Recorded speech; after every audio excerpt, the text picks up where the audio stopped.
My phone buzzed at 3:07 a.m., the kind of hour when only death or confession calls.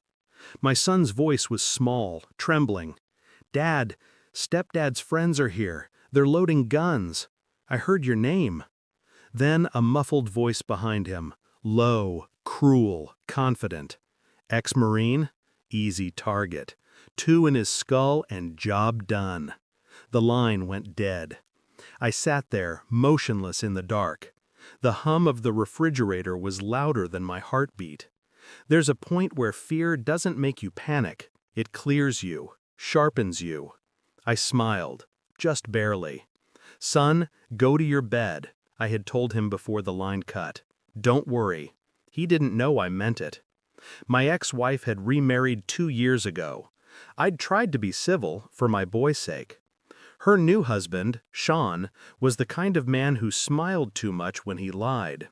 He'd called me weak once, during a handoff at school, said something about real fathers earning their place. I'd looked at him and said nothing. He mistook silence for surrender. That night, though, he went too far.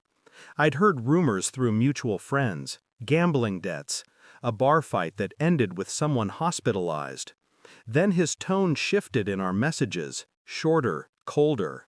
He'd begun asking questions about my deployments, my pension, the lawsuit I'd won. The money. It always comes down to that. But when my son said, "They're loading guns," I realized this wasn't about jealousy or resentment. It was cleanup, elimination. And my ex-wife, I suspected, was no bystander. I didn't call the police. They'd be too slow and too visible. Instead, I called a number I hadn't dialed in years, private line, my old unit. The voice that answered was gravel and memory. "You back in?" "Temporary," I said. "Domestic situation. Need a quick perimeter check, minimal noise." They didn't ask why. Marines never do. While I waited, I checked my security feeds. The motion sensor on my front gate blinked once, then twice. I poured coffee, loaded my sidearm. Not out of panic, ritual. Calm movements, breathing even. Every step, every sound in the house felt amplified.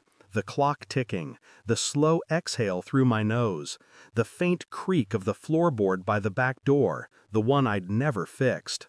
I thought of my boy, his whisper, his small, frightened breath. And behind that fear, the sound of a man planning my death. You don't forget that. At 3:41 a.m., headlights flickered across the window. Not my team's signal. They were early, or impatient. The first shadow moved across my porch, steady, trained. Not amateurs, not friends of Sean. Contractors. That meant someone paid them. Not him. He couldn't afford it. But she could. My ex-wife. The woman who once kissed my knuckles before deployment. The woman who cried when I came home half dead. It made sense now, the life insurance clause she'd never removed. The way she'd suddenly started calling, asking if I was doing okay. Her words had been reconnaissance, not concern. When my unit arrived, 3 black SUVs silent as ghosts, they didn't storm in. They positioned, shadows within shadows. The hitmen came through the back, 3 of them, suppressors, gloves, surgical precision. They didn't find fear waiting for them. They found me sitting at the kitchen table, coffee steaming, hands folded. The first man's eyes widened when he saw the red laser cross his chest. He didn't even get a word out. By sunrise, the local police arrived. The official report said, attempted burglary.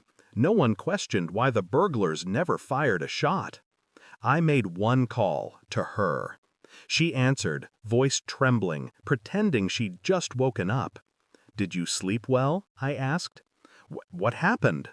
I let the silence stretch. Then, "You should tell your husband to stop hiring ghosts." Her breath caught. Then I heard it. The panic. The realization. You knew. "From the beginning," I said. "But I wanted to see how far you'd fall." She started crying, apologies, confusion, the usual performance. I ended the call halfway through her act. My team handled the rest, quietly. The contractors had records, dirty ones. Their employer's name would now sit nicely in a federal file, a breadcrumb trail she couldn't erase. By noon, her husband's business was raided. By evening, her accounts were frozen. I didn't have